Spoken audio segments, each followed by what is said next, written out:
Hello everyone. क्या आपको story लिखना बहुत मुश्किल काम लगता है? आपको समझ नहीं आता कि स्टोरी में लिखना क्या है, कैसे लिखना है?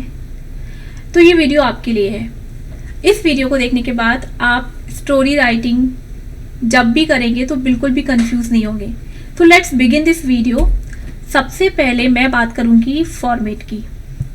फ्रेंड्स, स्टोरी राइटिंग का फॉर्मेट बहुत सिंपल है। स्टोरीज तो आपने इतनी सारी पढ़ी हैं बुक्स में। तो सबसे पहले क्या होगा, एक टाइटल होगा और उसके बाद in one paragraph you have to complete your short story within 150 to 200 words. Word limit is very very important because in your exam you can't write more than 200 words. So take care of it. And next you have to remember some tips. So first of all, before writing a story, make a blueprint of a storyline in mind. सबसे पहले आपको क्या करना है, जो भी question में आपको हिंट दी गई है या जो भी क्लूज दिए गए हैं उनके बारे में थोड़ा सा सोचना है और उसका एक ब्लूप्रिंट तैयार करना है कि मैं इसके बारे में क्या क्या लिख सकता हूँ। Then write down a story. क्योंकि बिना सोचे समझे अगर आप लिखना स्टार्ट करेंगे तो आप 100% आप मिस्टेक्स करेंगे। शॉर्ट स्टोरी जब भी हम लिखते हैं, कोई भी स्टोरी मोस्टली हम लिखते हैं तो उसमें पास्ट टेंस का यूज़ किया जाता है, तो आप पास्ट टेंस यूज़ कीजिए एंड ट्राई कीजिए कि आपकी स्पेलिंग मिस्टेक्स ना हो और जो भी टेंस आप यूज़ कर रहे हैं वो ग्रामेटिकली करेक्ट हो। इन सब चीज़ों का आपको ध्यान रखना है। साथ ही आपको ये भी ध्यान रखना है कि आप कोई भी सुपर नेचुरल जो कैरेक्टर्स होते हैं like zombie, aliens, fairies, superheroes, इन सब का यूज़ मत कीजिए अपनी स्टोरी में, because your story should be relatable and it should have a realistic touch.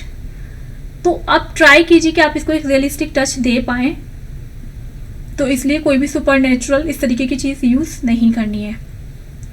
अब हम बात करेंगे कि स्टोरी को कैसे शुरू करें। तो स्टार्टिंग जब आप करेंगे, बिगनिंग में आप को डिस्क्राइब करना है सेटिंग।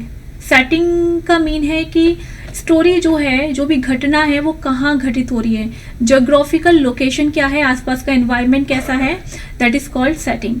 उसके बाद इंट्रोड्यूस कैरेक्टर्स, अपने कैरेक्टर्स को इंट्रोड्यूस कीजिए। कैरेक्टर कौन है, रामू, श्यामू, रमन, मोहन, जो भी आपका कैरेक्टर है उसके बारे में आपको थोड़ा सा इंट्रोडक्शन देना है।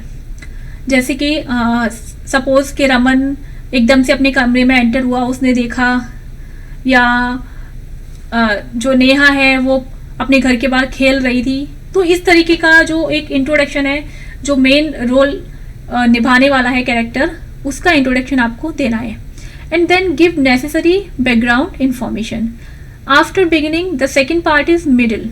मिडिल जो पार्ट है उसमें क्या करना है, आपको इंट्रोड्यूस अ प्रॉब्लम, एक कोई भी प्रॉब्लम उसमें इंट्रोड्यूस करनी है। देन उसके बाद आपको दिखाना है डेवलपमेंट ऑफ कैरेक्टर्स, क्योंकि अब उस जो भी प्रॉब्लम उस कैरेक्टर के सामने है वो उसको कैसे फेस करेगा, या कोई सेकंड कैरेक्टर है जो उसकी हेल्प करने आएगा। तो इस तरीके से आपको जो एक बिल्ड करना है इस सीन को, और इस स्टोरी को बिल्ड करना है through the sequence of events. एक के बाद एक इवेंट्स होते जाएंगे और आपकी स्टोरी आगे बढ़ती जाएगी। लेकिन जो भी सेंटेंसेस आप लिख रहे हैं, जो भी इवेंट्स उसमें डाल रहे हैं, आपको याद रखना है कि वो इवेंट जो है वो थोड़ा सा कनेक्टेड लगे उससे पहले वाले इवेंट से।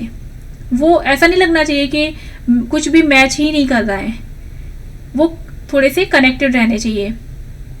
And you can also give a touch of adventure, mystery, suspense, twist and turn to your story. After that जो लास्ट इसका पार्ट आएगा वो है एंड। एंडिंग कैसी होनी चाहिए, एंड होने से पहले जो भी कॉन्फ्लिक्ट या जो प्रॉब्लम है उसका सल्यूशन हो जाना चाहिए, वो रिजॉल्व हो जानी चाहिए, और जो एंड है वो एकदम क्लियर और सेटिस्फाइंग होना चाहिए। एंड कैसा भी हो सकता है, हैप्पी भी हो सकता है, सैड भी हो सकता है, और कुछ अनप्रिडिक्टेबल भी हो सकता है। ओके, और ट्राई कीजिए कि जो स्टोरी है इट हैज़ अ मोरल और message. So it was all about कि आपको अपनी स्टोरी शुरू कैसे करनी है, फिर उसको डेवलप कैसे करना है और उसकी एंडिंग कैसे करनी है। अब मैंने यहाँ पे एक क्वेश्चन लिखा हुआ है, Raman had gone on a holiday for 1 month and when he returns and open the drawer he finds his almirah was open and all the stuff was misplaced। ये कुछ इस तरीके का क्वेश्चन आपको आपके एग्जाम में मिलने वाला है। अब यहाँ पे आपने देखा, मैं आपको थोड़ा सा इसके बारे में बता देती हूँ क्वेश्चन को कैसे अटेम्प्ट करना है।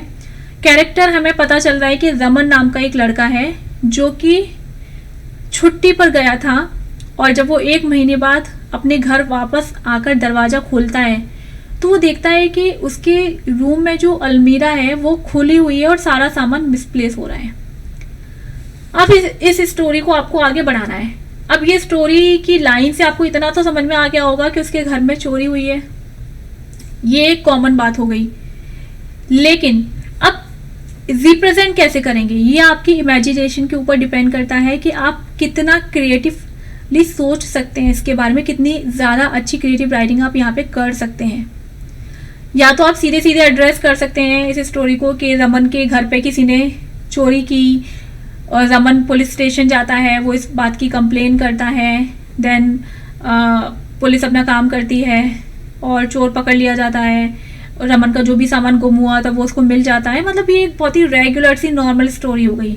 लेकिन स्टोरी राइटिंग का पर्पस क्या है कि आप स्टोरी लिखें तो थोड़ा सा इंटरेस्टिंग बनाएं, मीन्स कुछ ऐसा हो जो अनप्रिडिक्टेबल हो, जो सोचा ना हो। ये तो एक जनरल बात हो गई। अब इसकी जगह अगर सोचो, आप ऐसे लिखते हैं कि रमन ने जब अपने रूम का गेट खोला तो सारा सामान बिखरा हुआ था, लेकिन उसका जो सबसे ज़्यादा एक इम्पॉर्टेंट और उसका फेवरेट जो कोट था वो गायब था। जब रमन उस कोट को गायब हुआ देखता है तो वो परेशान हो जाता है।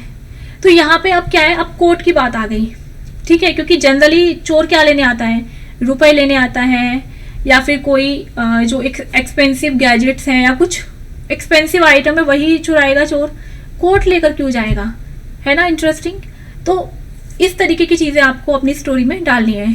तो अब कोट को लेकर आप आगे और क्या लिख सकते हैं ये सोचिए और इस स्टोरी को कंप्लीट कीजिए। आई होप आपको ये वीडियो पसंद आया होगा, और अगर आप ऐसे ही और भी अच्छे अच्छे वीडियोस देखना चाहते हैं तो मेरे चैनल को सब्सक्राइब कर दीजिए और बेल का जो आइकन है उसे प्रेस कर दीजिए ताकि आपको आगे आने वाले सभी वीडियोस के नोटिफिकेशंस मिल सकें। Thank you so much for watching.